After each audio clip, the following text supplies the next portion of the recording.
Hola, ¿qué tal? En este video vamos a ver lo que es la continuación de lo que estábamos viendo, el comentario bíblico Matthew Henry. Y bueno, el motivo de hacer este video es poder comentar parte de una lectura bíblica. Y bueno, habíamos dicho que íbamos a hablar acerca del libro de Marcos. En el video anterior hicimos un comentario general y una lectura sobre la introducción al libro de Marcos. Y bueno, el día de hoy vamos a ir a los primeros versículos, los primeros comentarios. Vamos a ver qué es lo que nos dice. ¿Sale? Habíamos dicho que la página estaba en la 2400 más o menos, la introducción al libro de Marcos.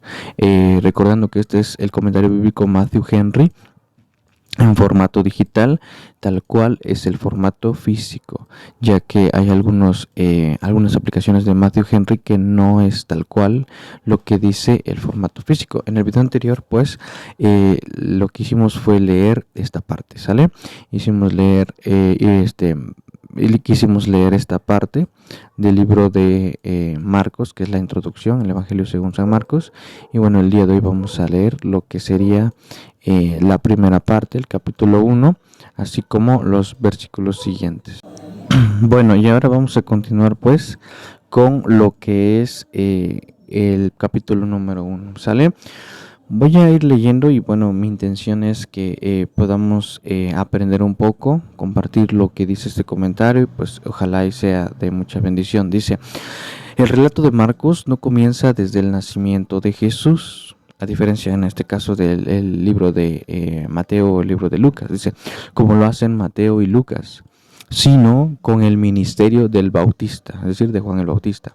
En este primer capítulo se nos habla de lo que estaba profetizado del Bautista, de su ministerio, del bautismo de Jesús y de su tentación en el desierto, así como del comienzo del ministerio del Señor, del llamamiento de sus discípulos y de varios milagros que llevó a cabo en Galilea. Entonces, la introducción nos habla de que no comienza desde el nacimiento de Jesucristo, simplemente, a diferencia de Mateo y Lucas, sino con el ministerio de Juan el Bautista. Así es que vamos a leer, miren, versículos del 1 al 8, yo creo que vamos a leerlo y de ahí vamos a avanzar con lo que es ya el comentario bíblico, ¿sale?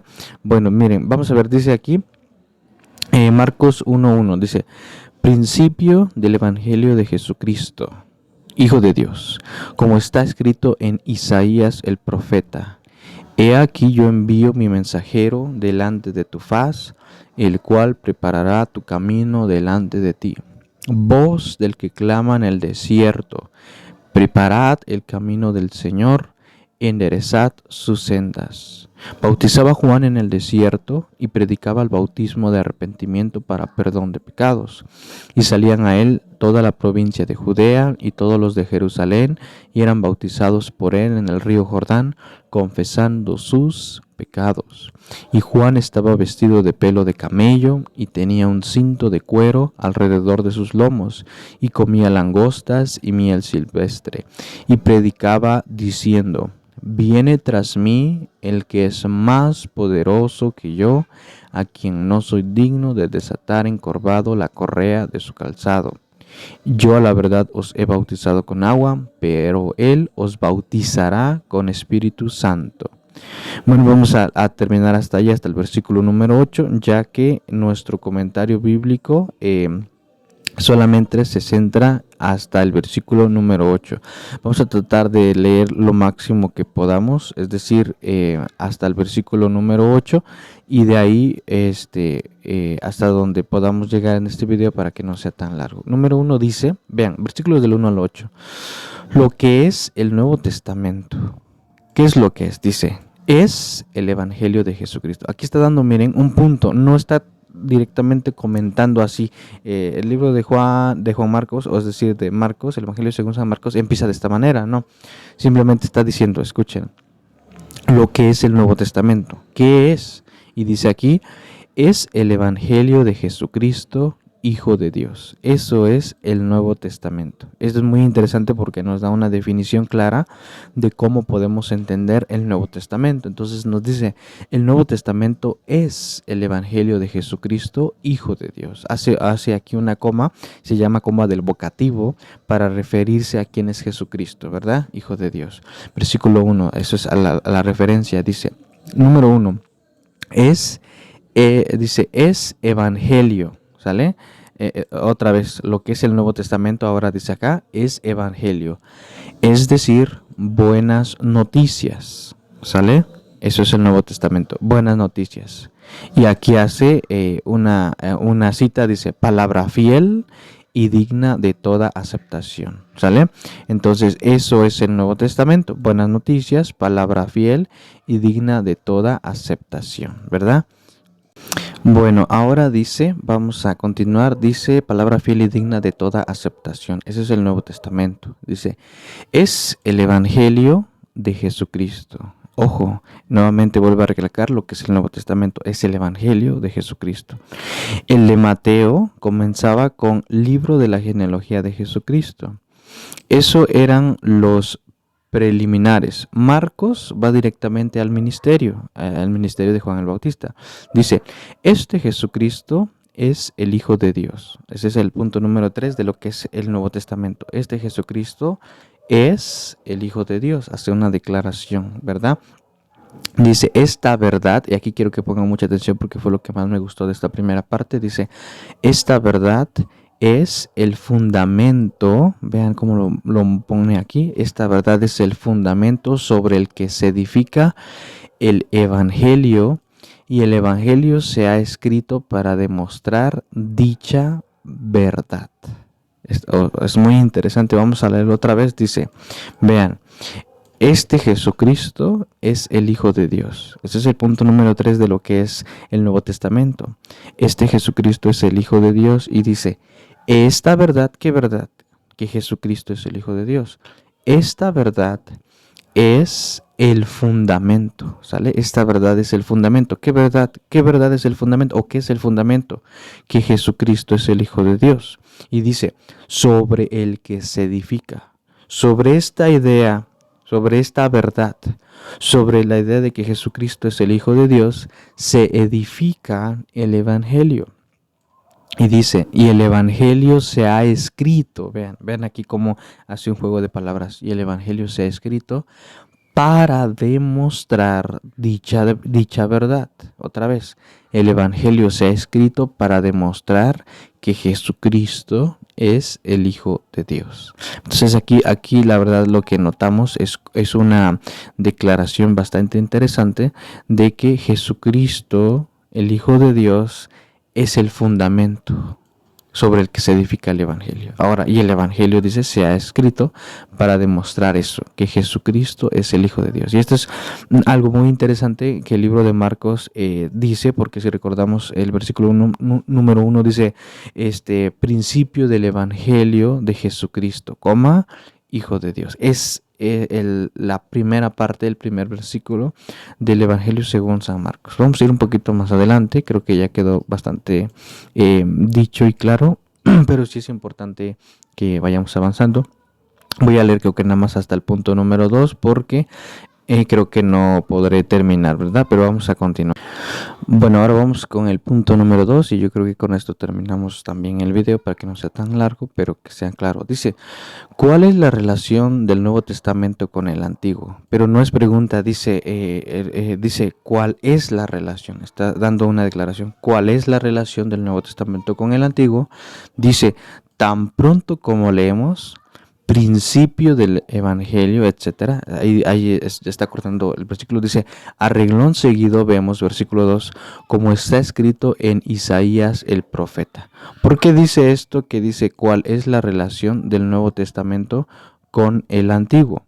Porque en el versículo 1 empieza hablando del principio del Evangelio y en el versículo 2 dice como está escrito en Isaías el profeta. Rápidamente el Evangelio según San Marcos en el versículo 2 incluye luego lo que fue el Antiguo Testamento. Es decir, cita al profeta Isaías, hace una cita de lo que él dijo para enfatizar que la palabra de Dios ya había dicho lo que iba a suceder, y sobre todo cita el Antiguo Testamento para recalcar que del Antiguo Testamento se está tomando esto, ¿verdad? Así que vamos a continuar un poquito más adelante. Dice, como está escrito en Isaías el profeta.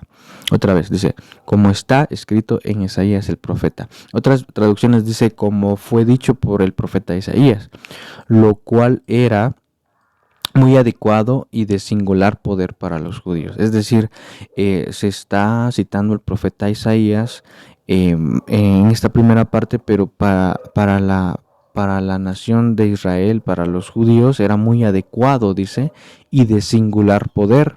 Quienes creían, vean aquí, dice, quienes creían que los antiguos profetas, fueron enviados por Dios. Pero es también útil para todos nosotros, pues nuestra fe se apoya tanto en el Antiguo Testamento como en el Nuevo. Voy a leer esta última parte porque es interesante. Era muy adecuado y de singular poder para los judíos. ¿Qué creían los judíos? Que los antiguos profetas fueron enviados por Dios. Los judíos tenían muy claro que los profetas tenían una misión en específico, que tenían un trabajo en específico y que eran enviados por Dios. Creían que ellos eran hombres de Dios. Y dice, pero es también útil para todos nosotros. Y aquí hace una declaración ya en cuestión de aquellos que creemos en Cristo, porque dice, pues nuestra fe se apoya tanto en el Antiguo Testamento como en el Nuevo. Vean lo que dice aquí, Pues nuestra fe, la fe de los cristianos, la fe de los creyentes, dice, se apoya tanto en el Antiguo Testamento como en el Nuevo. Me parece que en el libro de Romanos capítulo 15, si no me equivoco, versículo 2, dice algo así como que para nuestra enseñanza se escribieron a fin de que a través de las escrituras tengamos consolación, tengamos esperanza, ¿verdad? Entonces, para nuestra enseñanza se escribieron, ¿no? Todas estas cosas. Entonces, nosotros creemos tanto en el Antiguo, dice, como en el Nuevo Testamento. Y de hecho, todo el Antiguo Testamento se enseñan las verdades bíblicas del Nuevo Testamento. Por ejemplo, dice el Antiguo Testamento que el justo vivirá por fe, mas el justo por la fe vivirá, dice, ¿no? Mas el justo por la fe vivirá. Y eso es algo que viene también en el libro de Romanos, que más el justo por la fe vivirá. Entonces, nosotros tenemos, dice este comentario, esta parte, que se apoya nuestra fe, o nuestra fe se apoya en ambos, en el Antiguo Testamento y en el Nuevo Testamento. Creo que no es tan necesario hacer una aclaración del Antiguo y el Nuevo Testamento. Eso lo vemos también en el libro de Hebreos, cuando se hace una distinción de que muere un testador, y bueno, el antiguo y nuevo, o antiguo pacto y nuevo pacto, ¿verdad? Pero no me voy a meter un poquito más allá, porque creo que sería como que estudiarlo un poquito más, y creo que también prepararlo para que se pueda entender, ¿verdad? Y bueno, hasta aquí vamos a terminar. Yo creo que voy a leer nada más esta última parte y ya de ahí nos vamos a ver en el próximo video. Dice, las citas que aquí tenemos están tomadas, miren, vean, una de Isaías, ¿verdad? La otra de Malaquías, y ambos a una hablaron con el mismo propósito acerca del principio del Evangelio de Jesucristo en el ministerio de Juan. Entonces, cuando se cita lo que viene ahí en el Nuevo Testamento, una parte es de Isaías y una parte es de Malaquías, del profeta Malaquías, ¿verdad? Entonces dice, hablaron con el mismo propósito. ¿Cuál fue el propósito? El principio del Evangelio de Jesucristo en el ministerio de Juan, ¿sale? Es decir, cuando Isaías cita voz que clama en el desierto, ¿verdad? Se refiere al profeta Isaías, ¿verdad? Y bueno, aquí ya en el próximo video vamos a tocar un poquito más lo que se refiere a Malaquías. Miren qué dijo Malaquías, qué dijo Isaías, y yo creo que eso lo vamos a ir tocando en el próximo video. Esto ha sido todo, espero que haya sido de ayuda. Simplemente estamos haciendo una lectura comentada y te invito a que dejes por ahí pues tu comentario, qué te ha parecido, y también pues que puedas apoyarnos con un like. Y eso sería todo y nos vemos en el próximo video. Gracias.